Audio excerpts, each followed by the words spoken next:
आजा आजा जिंदे शामी आने के तले है, आजा जरी वाली नीले आसमाने के तले है। बहुत बहुत धन्यवाद। नमस्कार आप सभी को, कैसे हैं? सबसे पहले तो आज लखनऊ की धरती पे आप सभी का स्वागत है, हार्दिक अभिनंदन है, क्योंकि आज हम एक ऐसे शो का हिस्सा बन रहे हैं। रियली में डॉक्यूमेंट्री दिल को छू जाने वाली थी और बहुत सारे लोग रोए भी होंगे, तो मैं ज़रूर चाहूँगी आज हमारे main of the main recognition जिनकी हुई है संजय कुमार सर के लिए भी ज़ोरदार तालियां हो जाएं, जिनकी सक्सेस जर्नी के अचीवमेंट के हिस्सा हम सभी लोग बन रहे हैं। और अब मेरा परिचय, टाइम कम है और मैं जल्दी से अपनी बात को शुरू करके कंप्लीट करना चाहूँगी। नाम ज्योति यादव है और इसी उत्तर प्रदेश के डिस्ट्रिक्ट मैनपुरी से बिलोंग करती हूँ। SLPS परिवार में मैंने भी शुरुआत करी, मुझे भी अवसर मिला इस प्लान को देखने का, इस प्रोडक्ट से अवगत होने का। ये सारी चीज़ें मेरे लिए मेरे जीवन में नई थी, क्योंकि मेरा बैकग्राउंड, मेरे पिताजी खेती करते हैं। एक किसान परिवार के अंदर नौकरी की बात होती है, व्यापार की नहीं। किसान परिवार के बच्चे नौकरी की प्रिपरेशन करते हैं, व्यापार की नहीं। क्या मैं सही हूँ? और मेरे जीवन में बिल्कुल वैसा ही चल रहा था। पढ़ाई करते हुए हर वक्त पल पल मेरे माँ बाप एक बात कहते थे। कभी कभार पिताजी के साथ खेत में काम कर रहे थे, पिताजी हमेशा हमसे कहते थे कि बिटिया तुम्हें इतनी पढ़ाई करनी है कि एक नौकरी तो तुम्हें मिल ही जाए। अगर एक नौकरी तुम्हें मिल गई तो तुम्हें मेरी तरह ऐसे खेतों में काम करने की ज़रूरत नहीं होगी, तुम्हें मेरी तरह एक एक रुपए के लिए कभी परेशान होने की ज़रूरत नहीं होगी। क्यों? क्योंकि मैं हर बात को जानती थी। जिस समस्या से मेरे माँ बाप जूझ रहे होते थे, कभी स्कूल की फ़ीस को लेकर के, तो कभी मेरी ट्यूशन फ़ीस को लेकर के। अब मैं क्या कह दूँ, इससे बड़ी कोई बात नहीं होगी। जब बच्चे अपनी रिश्तेदारी में जाते हैं तो उनके कपड़े अलग होते हैं, उनके जूते अलग होते हैं। कई बार मेरे जीवन में ऐसा रहा कि मैं किसी रिश्तेदारी में गई तो मैं वो स्कूल वाली जूती पहन के जाया करती थी, क्योंकि इतने रुपए नहीं होते थे कि स्कूल के अलग और रिश्तेदारियों के लिए अलग हमारे लिए शूज़ लिए जाएँ, अलग कपड़े लिए जाएँ। लेकिन मैं कहती हूँ कि मेरे माँ बाप का भी धन्यवाद, जो हमेशा मुझे उस खेती से ऊपर के जीवन के लिए प्रेरित करते थे। लेकिन होता तो वही है जो मंजूर खुदा होता है। बात सही है। ईश्वर की कुछ और ही इच्छा थी, उस परमात्मा परवरदिगार की कुछ और ही इच्छा थी, और मेरे जीवन के अंदर ये प्लेटफॉर्म आया और मैंने स्वीकार किया। मेरे पास कोई जॉब नाम की चीज़ नहीं थी, मेरे पास आमदनी के नाम पर कोई सोर्स ऑफ इनकम नहीं थी। मैंने 1 रुपया भी कभी इस डायरेक्ट सेलिंग इंडस्ट्री के पहले नहीं कमाया। मैंने ज्वाइन किया, पूरे विश्वास के साथ ज्वाइन किया और शुरुआत हो गई बिजनेस की। प्रोडक्ट लेने के बाद सबसे अच्छी बात मेरे जीवन के अंदर जो रही वो ये कि मेरी मम्मी को अच्छे रिजल्ट आए, मेरी मम्मी को अच्छे परिणाम आए। उनकी जो कलाई की हड्डी बढ़ रही थी उसमें अच्छे रिजल्ट के बाद हम लोगों को बताना शुरू कर दिए, लोगों को अवेयरनेस देना शुरू कर दिए। और हमारी जानकारी में लोग कैसे होंगे, जैसे हम वैसे हमारे लोग। यस और नो? हमारे लोग भी थे खेती बाड़ी करने वाले, हमारे लोग भी थे जिनकी संकुचित सोच थी, हमारे लोग भी वही थे जो नौकरी के लिए जीवन जी रहे थे, ना कि व्यापार के लिए। लेकिन जब उन लोगों के साथ जाकर के शेयर किया, बहुत सारे लोग ऐसे रहे जिन्होंने हाँ में जवाब दिया, और कई सारे लोग ऐसे रहे जिन्होंने सिर्फ ना ही नहीं किया, साथ ही साथ उपदेश दे दिए, सलाह दे दी, तुम ये कहाँ फंस गई, तुम्हें ऐसा नहीं करना चाहिए था। तुम्हें पता है लड़कियां कभी व्यापार करते हुए पूरे गांव में तुमने देखी? कोई लड़की इस बिजनेस में सफल होते हुए देखी? कई सारी बातें उनकी होती थी। शहर की होती तो शायद कर लेती, तुम शहर में पड़ी बड़ी होती तो शायद तुम्हें ये काम कर जाती, तुम सफल हो जाती। जो भी चीजें रही, मैं कहूँगी इन सारी चीज़ों में धन्यवाद मेरे अपलाइन का। एक बार जोरदार तालियां मेरे सभी फ्रंट ऑफ लाइन में बैठे मेरे मेंटर्स का, मेरे अपलाइनों का।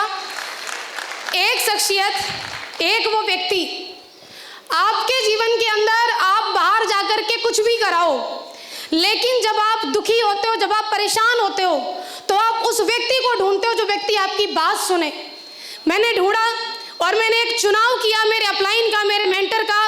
मुझसे कभी भी कोई भी कुछ भी कह देता, कभी रिश्तेदारी में कोई कह देता, अरे तुम अपनी लड़की की कब शादी कर रहे हो, तुमने अभी तक नहीं की। कभी रिश्तेदारी में कोई ये बोल देता, कितना और इसको काम करवाओगे, तुम लड़की की कमाई खा रहे हो। फिर माँ बाप मुझे सुनाते और मुझे कोई नहीं दिखाई देता।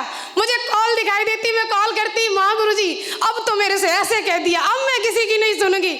माँ गुरुजी कहते रुको रुको, ठहरो ठहरो, जितनों की शादी हो गई वो कितनी मर्सरीज ले आई। फिर मुझे समझ में आती बात तो सही है, फिर मैं समझती, आगे काम करती, आगे बढ़ती, और मैं कहूँगी हालांकि मैंने एक बात के लिए दोबारा तो कभी फ़ोन नहीं किया, लेकिन जीवन में जब कोई नई बात ऐसी आई जिसने मुझे परेशान किया तो मैंने एक ही दरवाज़ा खटखटाया। वो मेरे अपलाइन, मेरे ग्रेट मेंटर महागुरु जी मिस्टर दिलीप चौबे सर के लिए बस जोरदार तालियां हो जाएं, जिन्होंने पग पग मेरा साथ दिया, मेरा मार्गदर्शन किया। ये रास्ता लगातार मैं चलती रही, ये कारवां आगे बनता रहा, लोग हाँ करने वाले मुझे मिले, उनके साथ आगे व्यापार बढ़ा और मुझे बहुत खुशी हो रही है आप सबको बताते हुए। हाँ, मैं गांव की रहने वाली हूँ, हाँ मैं किसान की बेटी हूँ।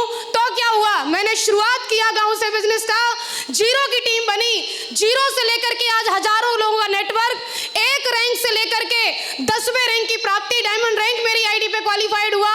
1500 का बोनस अमाउंट आया और 1500 के अमाउंट से स्टार्ट होकर के 17,40,000 भी एक गांव की लड़की ले चुकी है। मुझे गर्व है ये कहते हुए कि मैं लड़की हूँ। Thank you.